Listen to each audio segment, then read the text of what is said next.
Donc, bonjour à tous. Bienvenue à ce webinaire. Pour ceux qui ne me connaissent pas, mon nom est David Gazaille, je suis le directeur des services aux membres et de l'apprentissage à Orchestre Canada. Avant de commencer ce webinaire, je veux juste souligner que Orchestre Canada est un organisme virtuel, ce qui signifie que nous travaillons d'où nous vivons. Mon bureau est situé à Kingston, en Ontario, sur les terres traditionnelles des Anishinaabe, Haudenosaunee et des Huron-Wendat, et je reconnais la présence durable des premiers peuples.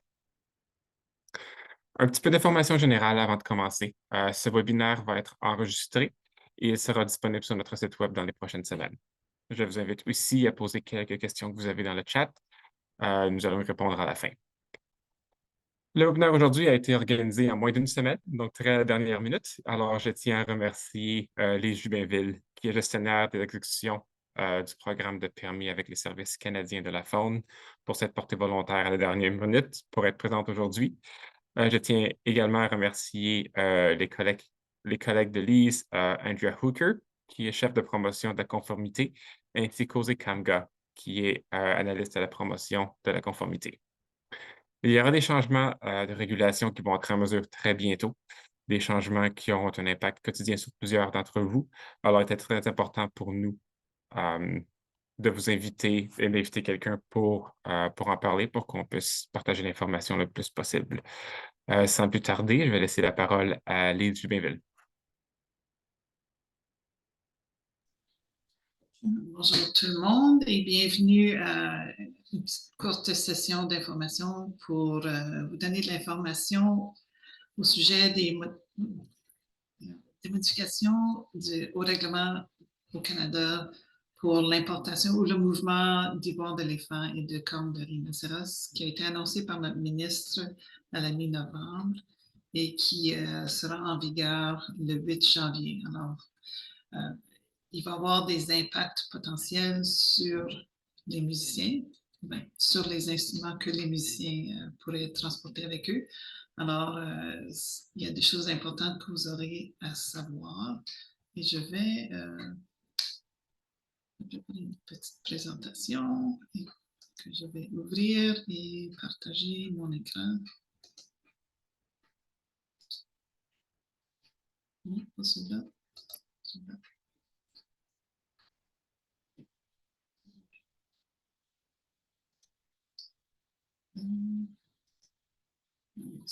Bon, all right. Alors, OK, il semble que ça fonctionne. Alors, cette présentation est pour viser surtout pour les orchestres et les musiciens l'impact des changements que nous avons mis en place ou qui seront en place au mois de janvier. C'est plus large que pour les orchestres et les musiciens, mais il y a un impact direct sur vous. Alors, il y a des informations qu'on a préparées spécifiquement pour viser la présentation sur votre contexte. Alors, le survol de la présentation, on va commencer par discuter de la CITES, C-I-T-E-S, c'est les lettres magiques.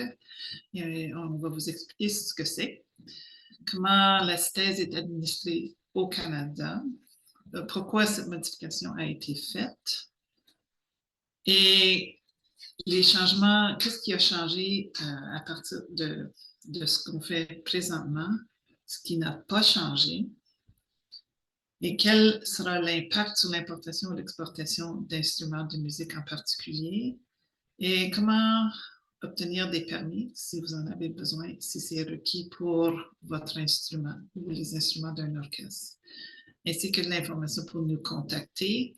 Et on partagera la présentation par après, parce qu'il y a des liens qui sont intégrés dans la présentation, puis ça pourrait vous être utile.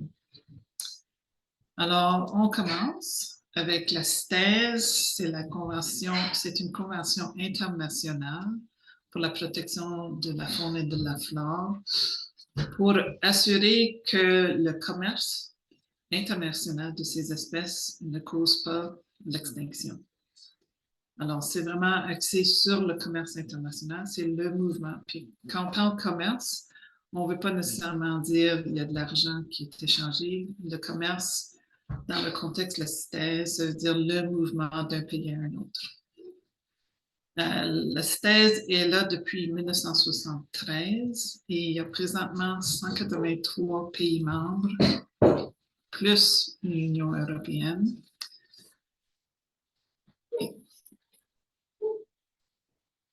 Désolé, il y a des chiens dans la maison, alors c'est un peu bruyant.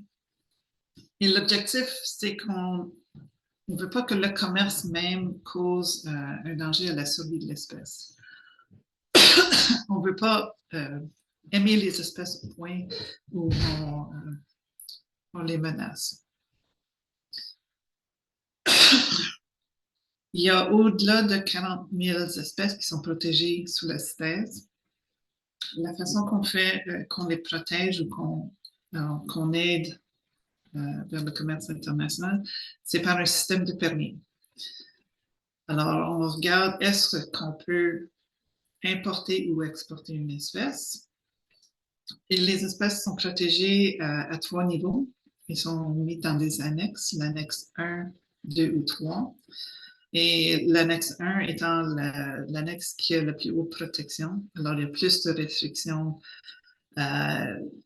Émettre un permis ou les conditions pour émettre un permis sont plus strictes. Alors, c'est ce qu'on a 1, 2, 3.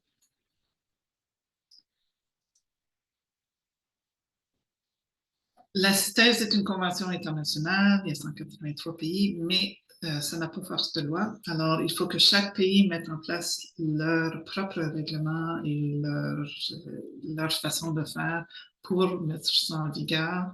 Et au Canada, c'est sous... en anglais, ça se dit très, très mal, mais c'est la loi sur la protection des espèces animales et végétales. Pour être plus simple, on dit en anglais, c'est WAPRITA. Et WAPTER, le règlement. On a la loi et on a le règlement qui est associé. Et ce qu'on a fait, c'est qu'on a changé WAPTER, ou le règlement même, puis on a fait des modifications. À tous les 3 ans, la CITES peut changer parce qu'on se rencontre, on a une COP, tout comme il y a eu la COP pour le changement climatique. La CITES aussi, on a des COP. Et on change ce qui est protégé sous la CITES, soit qu'on change la liste des espèces, on ajoute des espèces, on change le niveau de protection d'une espèce, ou on change certaines, ou on clarifie certaines de nos procédures. Alors, ce qui est important à noter, c'est qu'il faut surveiller la CITES parce qu'on ne sait jamais quand il peut y avoir des changements qui vont vous affecter. Et des fois, on n'a pas une idée claire de l'impact qu'il va avoir sur les différentes industries ou les différents individus. Parce que quand on regarde les choses du point de vue de la CITES, on regarde l'espèce. On regarde l'éléphant, on regarde le rhinocéros. Mais ce qui arrive, c'est que ce n'est pas nécessairement le rhinocéros qui va être transporté d'un pays à un autre. Ça peut être un produit fait à partir du rhinocéros ou à partir de l'éléphant. Et la plupart des gens, c'est facile à identifier un éléphant, c'est facile d'identifier une défense d'éléphant, mais une fois que c'est coupé en petits morceaux et on fait des clés pour un piano ou des petits éléments pour des cornemuses, les gens ne voient plus l'éléphant. Mais sous la CITES, quand on protège une espèce, c'est l'espèce vivante, l'espèce morte, les parties de l'espèce ou les produits faits à partir de cette espèce. Alors, c'est beaucoup plus large que juste l'espèce comme telle. Alors, c'est assez compliqué. Le texte de la Convention, si ça vous intéresse de le lire, est disponible en ligne à cites.org.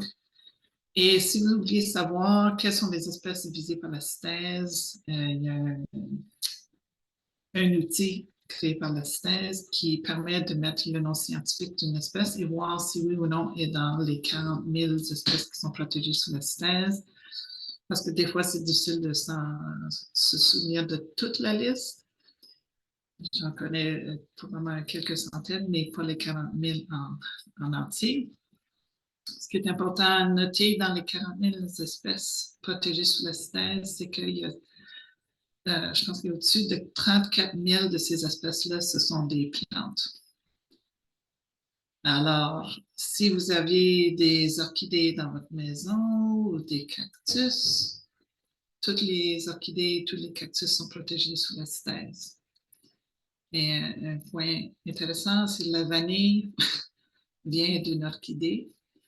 Au moins, la CITES n'a pas mis de restrictions sur le commerce de la vanille parce qu'il y aurait beaucoup de crème glacée à la vanille qui seraient plus disponibles. Et je ne laisserai jamais le chocolat se faire ajouter à la CITES. Alors, tout est bien beau. Pourquoi est-ce qu'on a mis en place cette modification pour l'éléphant et le rhinocéros? Les espèces, point de vue mondial, sont menacées. Il y a beaucoup de pression sur ces espèces-là. Ils ont une haute valeur, pas l'éléphant nécessairement comme tel, mais la défense. Il y a beaucoup de braconnage et le braconnage est nourri par la demande pour l'ivoire ou, dans le cas du rhinocéros, pour la corne, soit que c'est pour des objets décoratifs, ou dans le cas de la corne de rhinocéros, c'est à des fins médicinales, parce qu'il y a des... on pense qu'il y a une valeur, je pense, plus psychologique que vraie, mais on pense que la corne de rhinocéros donne de la virilité. Mais les espèces sont menacées parce qu'il y a du braconnage. On tue l'éléphant, on tue le rhinocéros pour obtenir la corne ou la défense. Alors, au monde entier, comme j'avais mentionné, la CITES est là depuis 1973. Le rhinocéros et l'éléphant sont sur la liste de la CITES depuis 1973. Mais il y a encore des menaces sur la survie des espèces. Alors, ce qu'on a fait, c'est qu'on a regardé qu'est-ce qui se fait du point de vue de la CITES, qu'est-ce qu'on a dans nos règlements, qu'est-ce que les autres pays sont en train de faire pour aider ou ajouter plus de restrictions pour arrêter ce braconnage et tuer les éléphants ou tuer ces animaux-là pour aucune raison. Et après avoir analysé ce que la CITES fait, ce que nos collègues au point de vue international font, on a regardé, on dit, on doit faire plus. On doit faire plus que ce qu'on fait maintenant, parce que nous, on suit ce que la CITES dit depuis 1973. On a quelques restrictions de plus dans nos règlements, mais la tendance du point de vue international, c'est qu'on ajoute plus de restrictions. Alors, on suit ce que les autres pays ont fait, mais on a mis nos efforts plus vers la conservation même, où il y a plus d'impact sur la conservation. Alors, je vais vous expliquer tantôt qu'est-ce que ça veut dire. Mais on veut limiter la participation du Canada dans le commerce international, le mouvement international. On n'est pas un gros joueur, on n'est pas où il y a une grosse demande, mais chaque pays a un rôle à jouer. Et si nous, on fait pas, si on fait rien, les autres vont voir, ah, il y a un point faible avec le Canada. Alors, nous, on a bouché ce trou-là, puis on a ajouté des restrictions, tout comme on peut voir en Grande-Bretagne, aux États-Unis, en Australie, en Israël. Il y a beaucoup de pays qui ont mis en place des restrictions. Et l'autre chose qu'on a faite, c'est on va ajouter plus de permis. Oui, je sais que c'est de la paperasse administrative, mais la paperasse administrative nous aide à mesurer et nous aide à surveiller ce qui se passe pour voir en fait combien d'ivoire ou de défense d'éléphants ou de cornes de rhinocéros entrent ou sortent du Canada.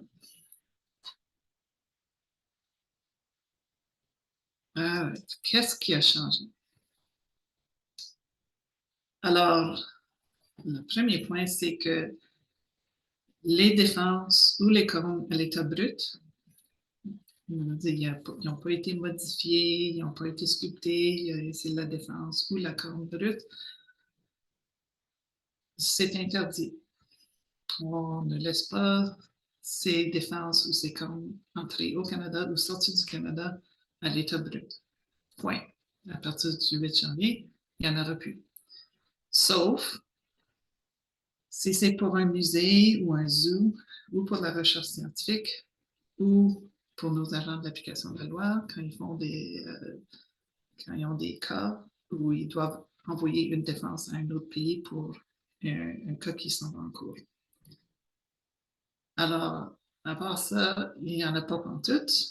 Et c'est là où on pense qu'il va y avoir le plus gros impact sur la conservation, parce qu'on ne laisse pas les gens aller à la chasse en Afrique, chasser un éléphant ou un rhinocéros et ramener la défense ou la corne. Si vous l'avez entrée au Canada à l'état brut, elle reste au Canada et ne peut plus jamais sortir. Alors ça va finir ce commerce-là.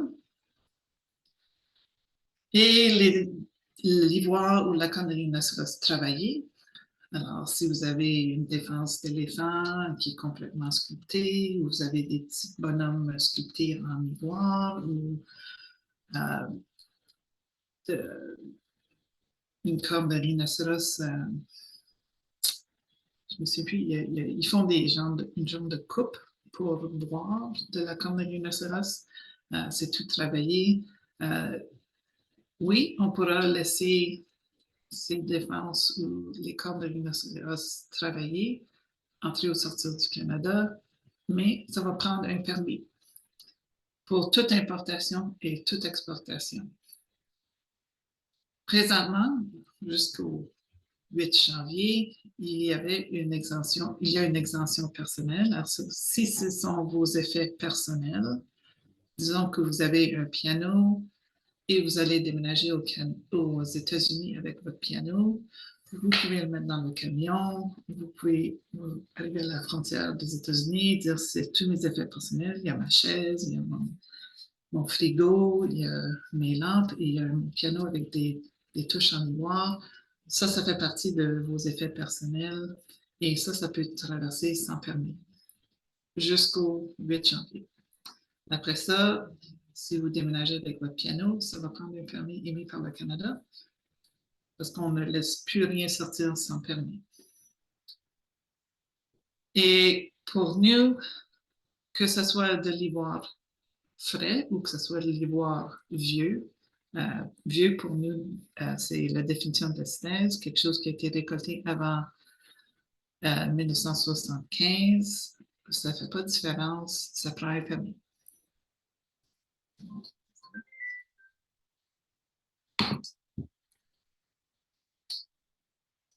Ce qui n'a pas changé, c'est que si quelqu'un possède une défense ou des cornes, que ce soit brut ou travaillé à l'intérieur du Canada présentement, et après le 8 janvier, la possession est encore légale. Si vous l'avez importé de façon légale, vous l'avez acquis de façon légale, vous pouvez encore le posséder. On ne demande pas à ce que les gens s'en débarrassent. La vente ou l'achat à l'intérieur du Canada est toujours autorisé. Les choses à l'intérieur du Canada, il n'y a rien qui a changé pour le mouvement des défenses ou de l'ivoire et des cornes.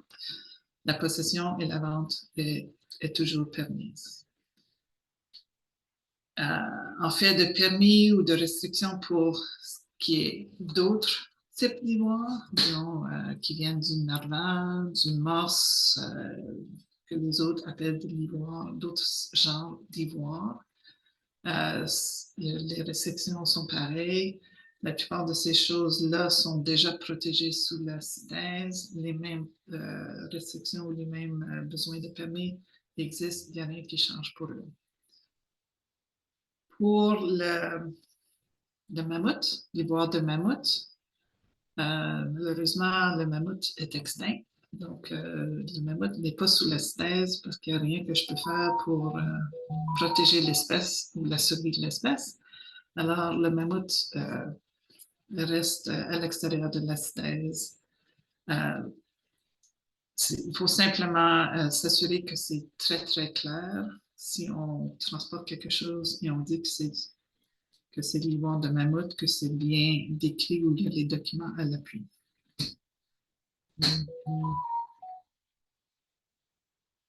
Je sais pas si je parle trop vite, mais en tout cas, vous poserez des questions par après. Alors, pour les instruments de musique en particulier. Alors, j'ai divisé ça en 2 tableaux, parce que j'aime ça, des tableaux simples. Le premier, c'est pour les individus ou un musicien comme tout seul qui se promène avec ses instruments de musique. Pour exporter un instrument de musique de particulier, pour le sortir du Canada, ça va prendre un permis. Pour l'importer au Canada, ça va prendre un permis d'exportation du pays étranger, ainsi que le permis d'importation du Canada. Il y a aussi des musiciens qui se promènent avec les instruments de musique, qui vont ailleurs, ils vont aller jouer pour une occasion particulière, ils vont aller aux États-Unis, ils vont aller en Grande-Bretagne, ils vont aller en France, ils vont faire le tour du monde. Il y a depuis plusieurs années ce qu'on appelle un certificat de circulation provisoire ou un Musical Instrument Certificate ou un Temporary Movement Certificate. C'est considéré comme un passeport pour l'instrument de musique qui donne la permission de voyager, traverser la frontière. C'est bon pour 3 ans. Alors, ça vous permet de sortir, rentrer, faire le tour, faire ce que vous voulez. Bon pour 3 ans. Ça, on le met depuis plusieurs années et ça va être requis pour tous les instruments avec l'ivoire et la corde de rhinocéros. Il y avait l'exemption personnelle qui était disponible avant.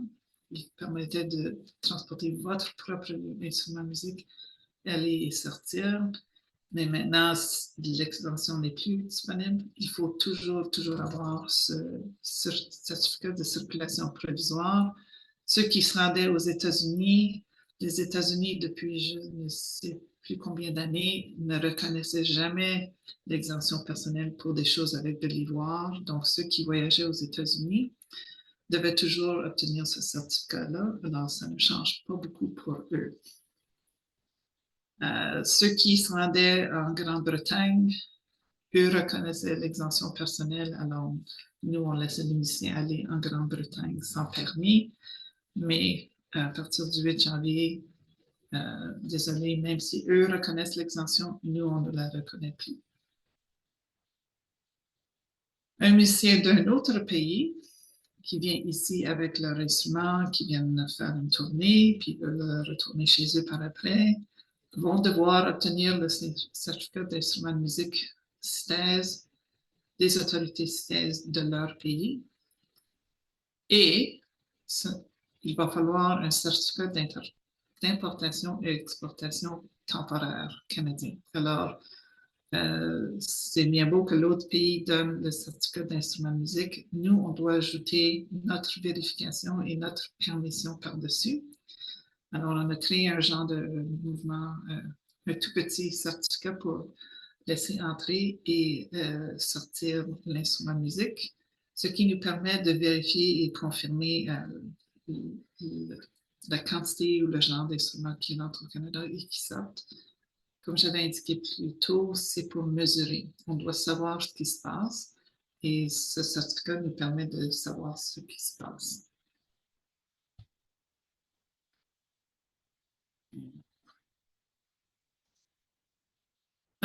Pour un orchestre ou un ensemble musical ou un corps de cornemuse, c'est assez semblable. Il n'y avait jamais d'exemption personnelle qui existait pour un ensemble parce que ce n'est pas une personne. Alors, c'est encore plus simple. L'exportation, ça prend toujours le permis du Canada.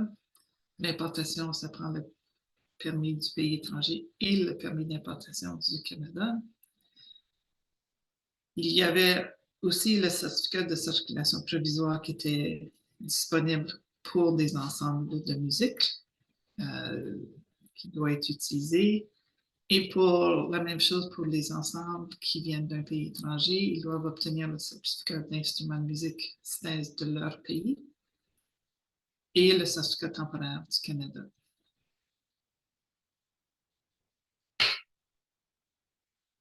Bon, c'est assez semblable. Ben, c'est très, très semblable. C'est juste une petite nuance qui était là parce que les musiciens même pouvaient utiliser l'exemption personnelle et maintenant, ce n'est plus disponible. Oh, ça va prendre des permis. Oui, en effet, ça va prendre des permis. Les permis sont émis par mon bureau. La modification est en vigueur à partir du 8 janvier. Alors, si vous voyagez avec les instruments avec l'Ivoire maintenant, il faut que vous reveniez au Canada avant le 8 ou obtenir le certificat tout de suite. Les permis, il y a le lien ici pour obtenir les permis. C'est pas si compliqué que ça. Ça a l'air qu'on va vous demander plein de choses, ça va être difficile, ça va coûter cher. Ça coûte rien. Il n'y a aucun frais pour les permis au Canada. Le processus est assez simple. On est là pour vous aider. On ne dit pas non. S'il nous manque de l'information, on vous pose des questions, on travaille avec vous pour vous aider à obtenir le certificat qui est nécessaire. On est là pour vous aider, on n'est pas là pour dire non. La première fois, si vous n'avez jamais rempli une demande de permis de thèse, la première fois, c'est ahurissant. On dit, je ne comprends pas ce qui se passe, mais ce n'est pas aussi compliqué. Si vous avez besoin d'aide, on est toujours là pour vous aider. On peut vous donner tous les indices dont vous avez besoin. Ce qui est nécessaire pour nous, c'est de savoir, on cherche à vérifier l'acquisition. Comment est-ce que vous avez obtenu cet instrument-là?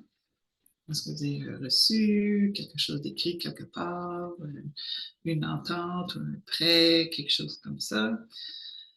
On a besoin d'identifier l'instrument. C'est quoi? C'est un violon, c'est des cornemuses, c'est un piano, c'est quoi au juste? Et on a besoin de savoir, l'ivoire, c'est où ça? Est-ce que c'est un petit bout sur l'archet ou est-ce que c'est quelque part sur des éléments décoratifs sur votre violon? Et il y en a combien? Est-ce que c'est un petit morceau sur les cornemuses? Je pense qu'il y a 10 à 13 petits morceaux d'ivoire qui peuvent être là. Un piano, peut-être 52 clés. Mais on a besoin de savoir la quantité et on a besoin de savoir, pas toujours facile avec certains instruments, c'est fabriqué par qui? Est-ce qu'il y a une façon de l'identifier, cet instrument-là versus un autre? Est-ce qu'il y a une marque d'identification, un numéro de série ou quelque chose? Souvent, pour les instruments de musique, il n'y en a pas. Les pianos sont les plus faciles parce qu'il y a une identité qui fait ce piano-là, le numéro de série est à l'intérieur. Ça, c'est super facile à identifier, mais pour d'autres choses, les cornemuses sont des pires, il n'y a rien. Parce qu'ils ont été faits en 1920, 1940, puis il n'y a personne qui a mis des numéros de série. Ça ne faisait pas de sens à ce temps-là. Mais on peut travailler avec vous pour trouver la façon de faire pour identifier votre instrument. Une fois que vous avez obtenu un permis pour l'instrument ou pour une série d'instruments, c'est vraiment facile à renouveler. Alors, comme je l'ai dit, le certificat est bon pour 3 ans. Une fois que c'est expiré, c'est pas de problème, on demande de le remplacer ou de le renouveler, puis on dit, OK, pas de problème, c'est le même instrument, la même personne, c'est super facile à faire. On ne redemande pas toutes les informations à nouveau. On vous connaît, on vous remplace votre permis. Mais comme je dis, ça ne coûte rien. Même avec la taxe, ça ne coûte pas grand-chose. Alors, si vous avez des questions, des commentaires, des soucis, quoi que ce soit, vous pouvez nous contacter. On a un numéro sans frais et on a l'adresse courriel.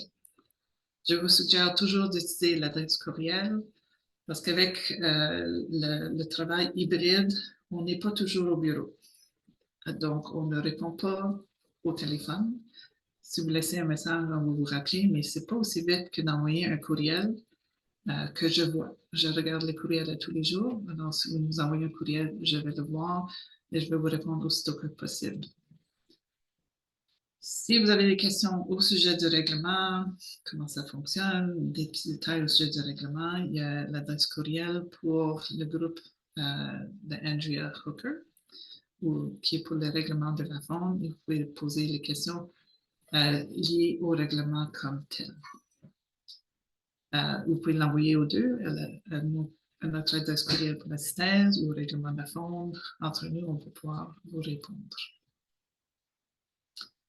Et ça conclut ce que j'avais à dire. Et je me renvoie Merci beaucoup, Lise. C'était super intéressant. Il y a quelques questions qui nous ont été parvenues dans le clavardage. Donc, première question de Jade Piché de l'OSM. Est-ce que lorsqu'un ensemble voyage à l'étranger et a dans ses rangs des musiciens canadiens et non canadiens, il faut traiter les permis de façon séparée pour chaque musicien?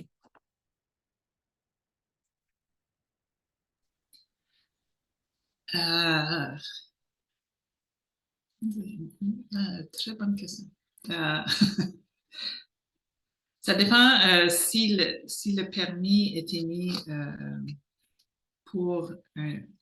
Ce qui arrive, c'est que des fois, les musiciens voyagent tout seuls ou en petits groupes ou ils voyagent ensemble avec l'orchestre. Alors, si l'orchestre obtient le permis en behalf of ou pour l'orchestre en entier, pour les instruments de l'orchestre, là, c'est l'orchestre, on fait affaire avec l'orchestre. Alors, ils peuvent avoir tous les instruments là-dessus.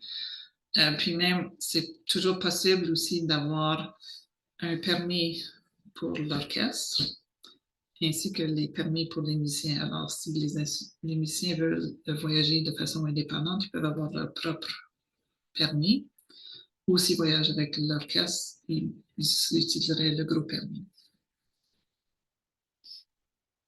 Merci beaucoup.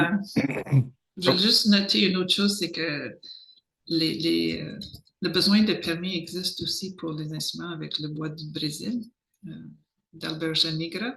Alors, ça, c'est une autre, je pense qu'on avait fait une présentation à l'Orchestre symphonique de Montréal, mais c'était lié au bois de rose.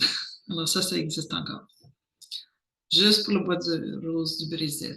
Tous les autres bois de rose, il n'y a pas de permis nécessaire pour les instruments de musique.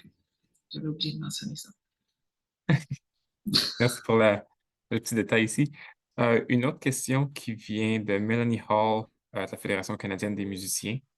Une fois que la demande est soumise, combien de temps est-ce que ça prend pour que ça soit approuvé? Notre standard de service, c'est 35 jours calendrier. Alors, c'est premier arrivé, premier servi. Si on est super occupé, la liste est longue, donc ça nous prend du temps d'arriver à votre... Si on prend c'est comme aller chez le boucher, puis tu prends un numéro et tu attends. On essaye de les faire dans le délai de 35 jours. Des fois, ça peut être urgent. Disons que c'est peut-être pas planifié et tout d'un coup, il faut que je parte demain ou je parte dans 2 semaines.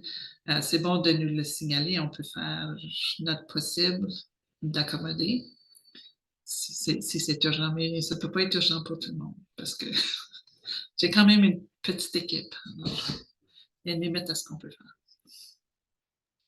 Merci, c'est bon.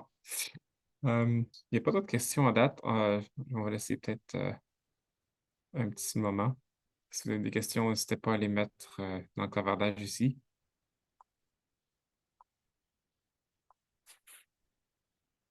Je pense que j'ai Ah, parfait. quelque chose. J'en vois une ici, c'est ça.